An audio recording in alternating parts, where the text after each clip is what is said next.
Stirring the coffee with chopsticks, using the vortex method, the only true way to optimize the taste of your coffee at the molecular level. It's a good Monday morning. We'll get started, but first, coffee.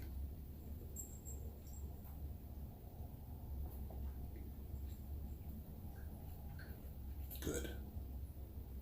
Just ground it. This is from the local roastery. E-Brew. E-B-R-U. Coffee roastery. This is their stout. Dark, silky, not as strong as I would like, but nice. Made in a French press. A little bit of cream and some honey.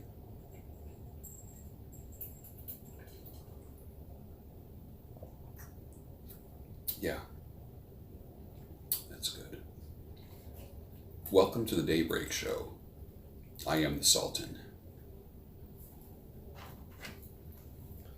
Hope you all had a great weekend. It's a good Monday morning.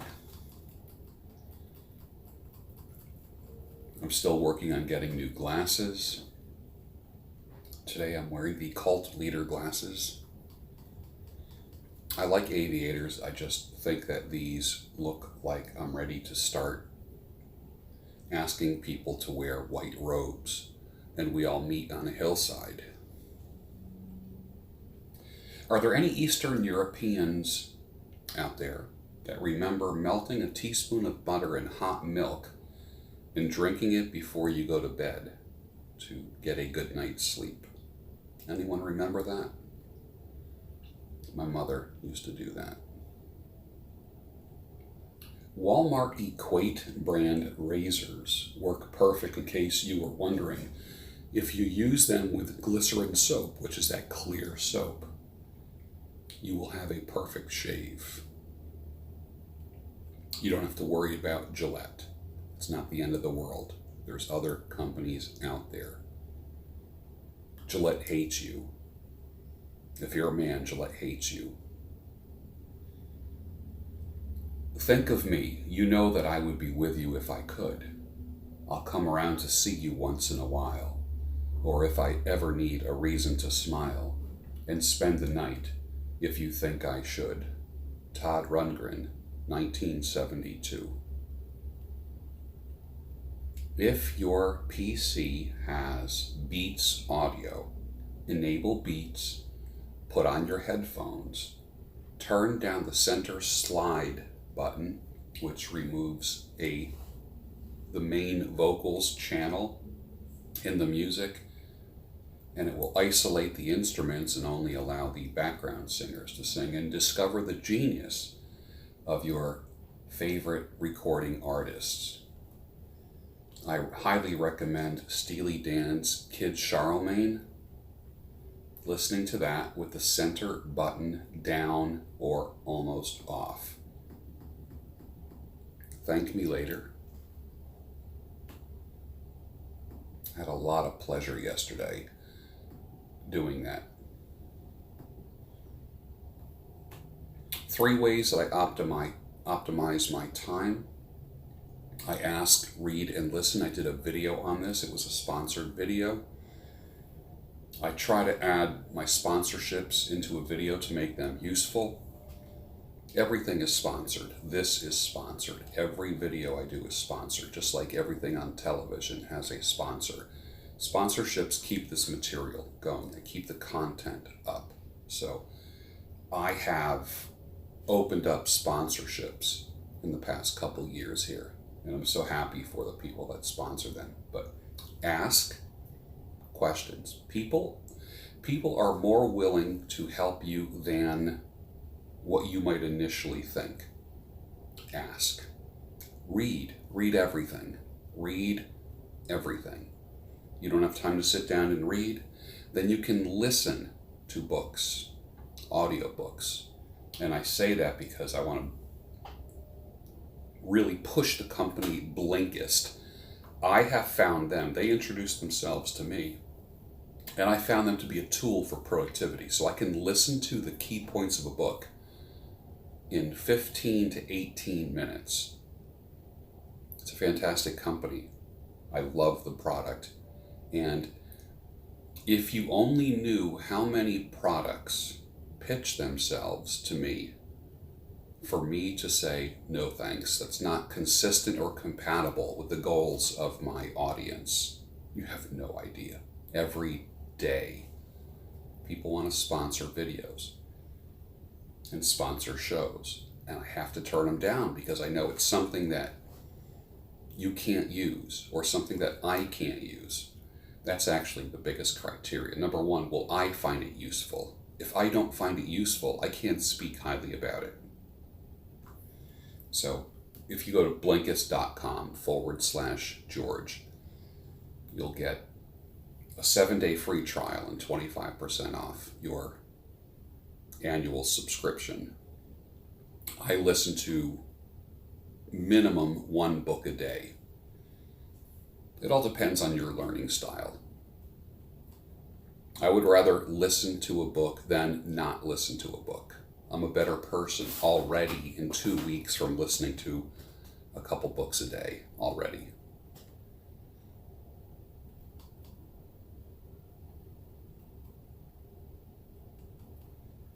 What do you mean no one has ever called you weird? What are you waiting for?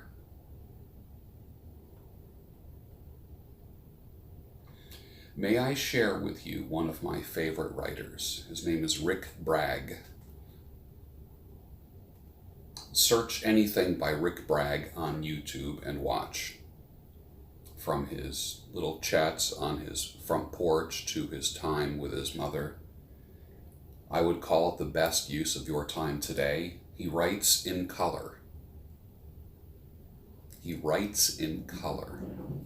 When he speaks, colors appear. When you read him, you see that movie in your head in real time. Bragg. And I discovered him through my mom, who reads Southern Living magazine, which is a magazine that I enjoy as well. What are your 3 favorite magazines? Put the comments down below. Garden and Gun, Coastal Living, and Southern Living. Guilty pleasures.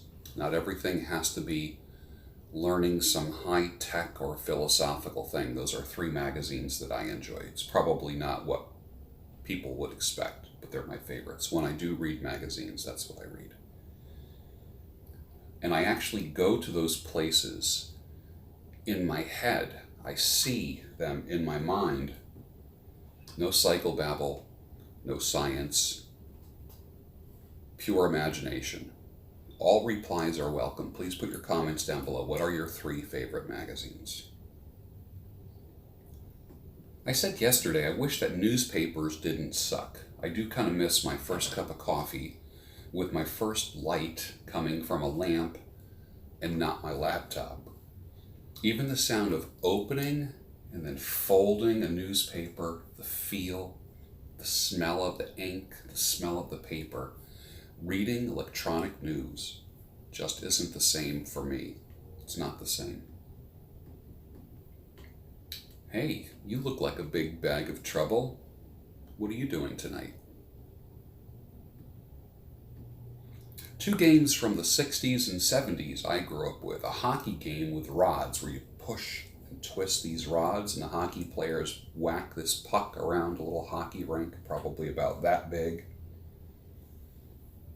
And then the lame vibrating football game where you set up your players and just turn this thing on, it goes zzz, and these players just like randomly float all over the place, and there was like a little felt football.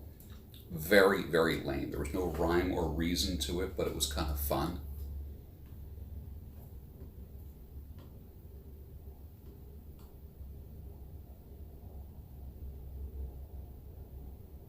Trains or slot cars? What did you play more? Put your comments down below.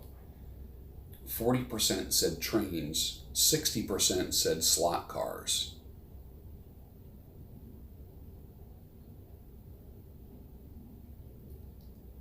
Some, actually most, are nothing but worker bees that need to be told what to do and how to do it.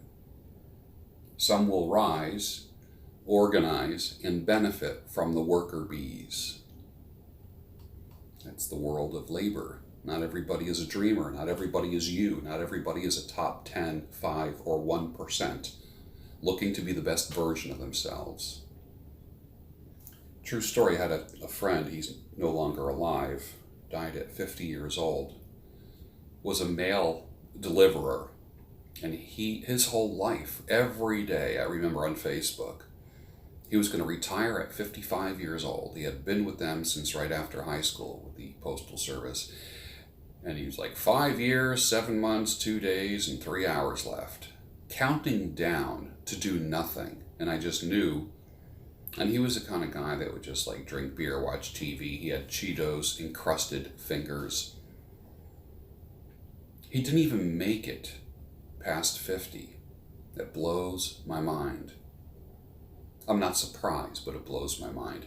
You need to live for something bigger than being a little hamster on a wheel. And I know a lot of you feel that way because I read your emails. Are you a hobo, a tramp, or a bum?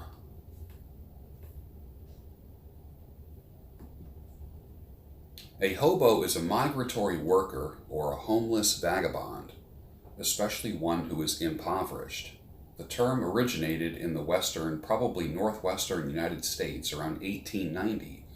Unlike a tramp, who works only when forced to, and a bum, who does not work at all, a hobo is a traveling worker.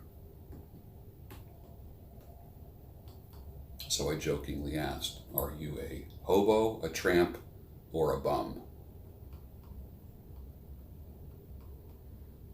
Do you need a sex agreement?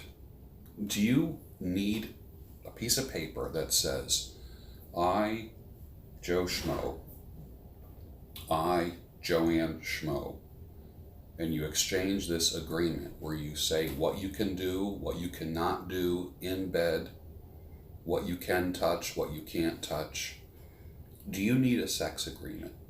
Very similar to what would be in the movie or the book 50 Shades of Grey. Do you think they're useful? Put your comments down below. All replies are welcome. For instance, what if you're with somebody and then 6 months later, a year later, they go to the police department and say, I was raped or sexually assaulted? The police will show up at your door. They have to believe this person and you will be taken into custody. And it's your word against theirs. If you're a guy, 99% of the time, they will believe the woman. It's a fact. It's a fact. Many lives have been ruined that way. A woman wakes up one day and has regret about what she did the night before. The guy was just spinning plates. She doesn't want to be used, although she put herself in that situation. Is a contract necessary where things are spelled out? Is that necessary in this day and age?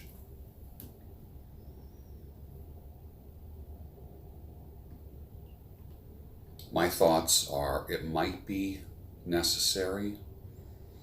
I also think that a great business to be in would be body cameras. And not creepy body cameras in the sense that you are secretly recording people, but the type of thing where you are documenting your actions to protect yourself in the same way police now wear body cameras on their uniforms to either exonerate or help deliver a guilty verdict, exonerate them or deliver a guilty verdict or justify a shooting. It might be getting down to that now.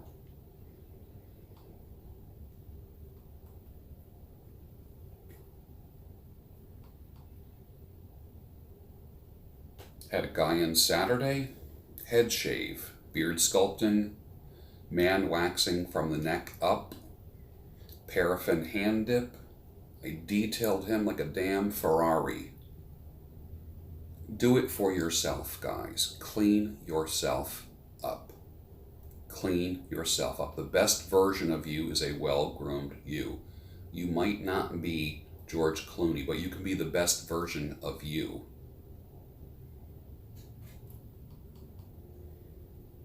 I took a poll.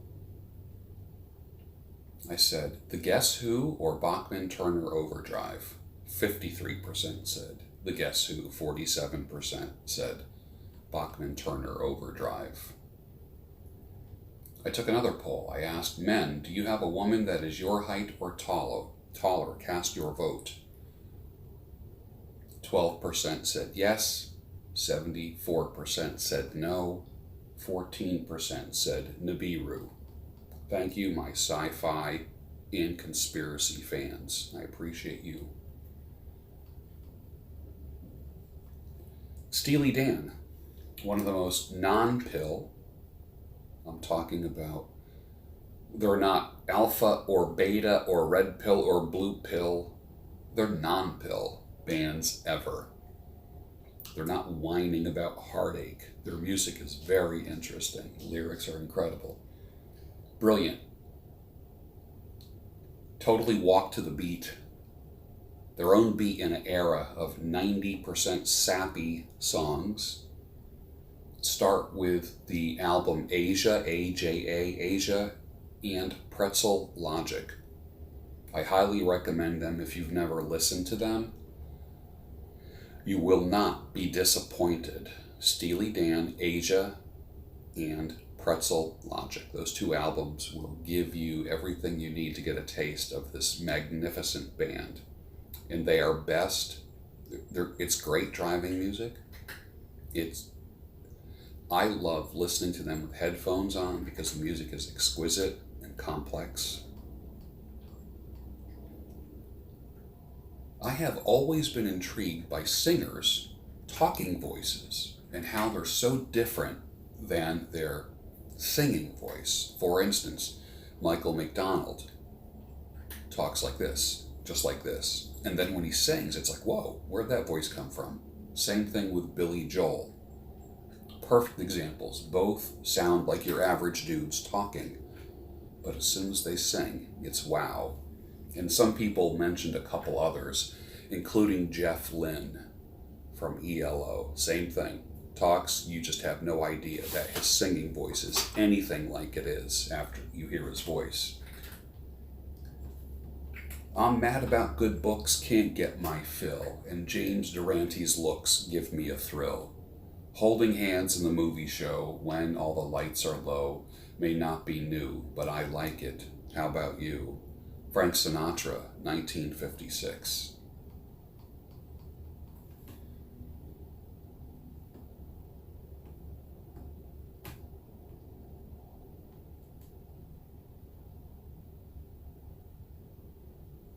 Let's read a couple letters.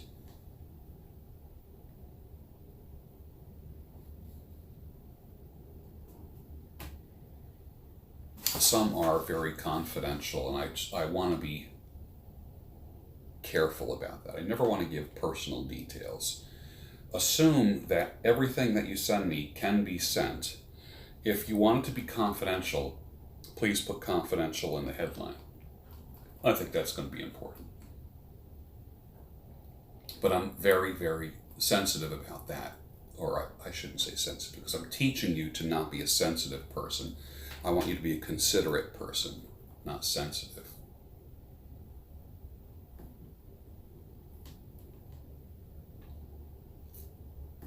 All right.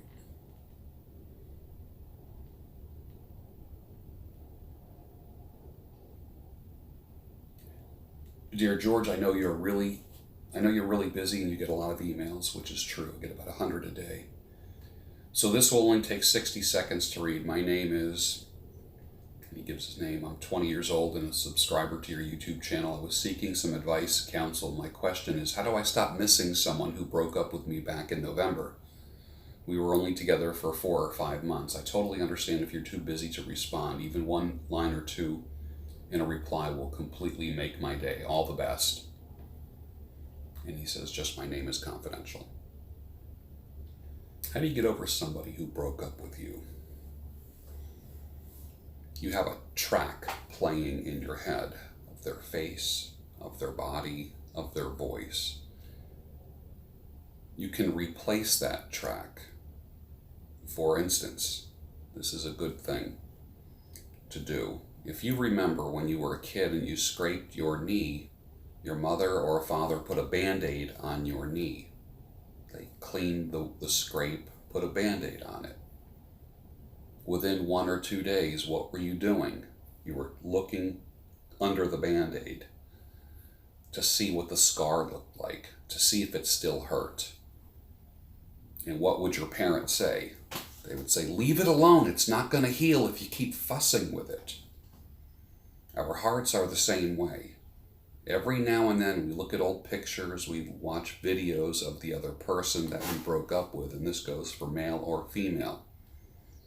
To, number one, see how it's healing. We're curious. And two, to see if it still hurts. So I will be that parent that says, stop fussing with it. Let it heal. Give it time to heal. There will be a scar. There will be something there that shows your history. And there are people who go their entire lives having 2 to 6 month to 1.5 year relationships all strung together their entire life, and they're just loaded with scars. What you don't want to do is say, screw it, I'm done with girls. This is for the young man. I'm done with women. Many guys do that, and that's called men going their own way. Many times you need to kind of go your own way to heal. I like to say that is a mode. It's a tool that you use. It's not a lifestyle. If you need to get away, then do it. And be by yourself and do your own thing. That's cool. I tend to lean towards the theory of replace that person rather quickly to get your mind off of the other person. That doesn't mean have wild escapades with a new person. Think about it. But can you offer a whole person to someone else? Someone asked me that question. I said, I don't care. It doesn't matter. If I'm dating somebody or seeing somebody, I'm doing it for me, not for them. And they should be doing it for themselves. It's not as dog eat dog as you might think. No one dates out of mercy or consideration for the other. That grows in time. But I would say, if you're 20 years old and you can't get over someone who you broke up with, they broke up with you in November. Here we are at the end of January, so it's been a couple months. Yes, it's hard. It's difficult. But what you don't want to do is put all your chips on one person when you're young. You don't want to do that. You want to see multiple people and spread out the care, concern, consideration. If one leaves, you still have others to fall back on, or they're not solely occupying your time, your thoughts, your heart. So how you heal is up to you.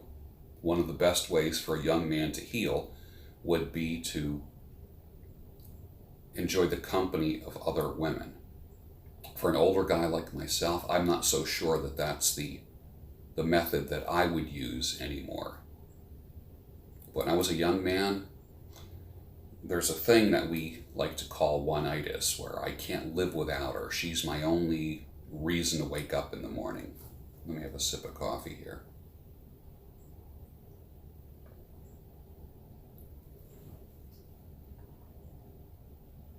What you don't want to do is, it sounds like she was your everything. And it sounds like you might have thought she was the one or was very special. And I get that. I understand that. What I'm not going to do is be like many other...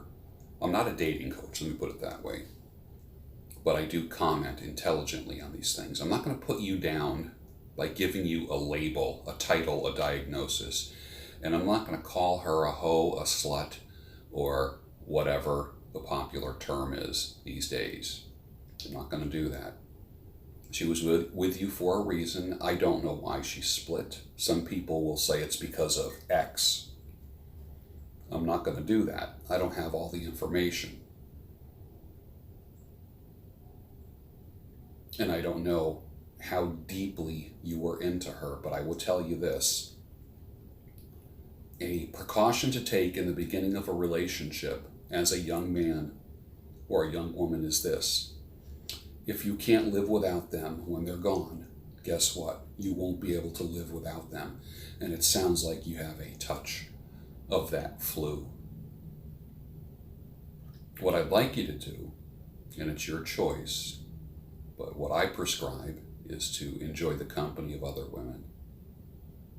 And it'll be hard at first, but you need to replace the track that's playing in your head that has her voice and her images on it. And I wish you the best, my friend. And with that, I'm going to say have a great day. Finish your coffee. It's the beginning of your work week for most of you. 2019 is the year that you get unstuck. Or is it? Or is it going to be just another year of wishing and hoping? Wishing and hoping isn't a strategy. 1 year from now, or by the end of this year, you can be completely unrecognizable physically, mentally, skin-wise, hair-wise. Everything about you can be different. But guess what? You're not going to wake up one day being different. It's a process. There has to be an intention there. There has to be a list of things that you accomplished in order to get to that end goal. What are you doing to make yourself the best that you can be, and how is it working for you? Put your answers down below. All replies are welcome. And I'll see you tomorrow morning on the Daybreak Show.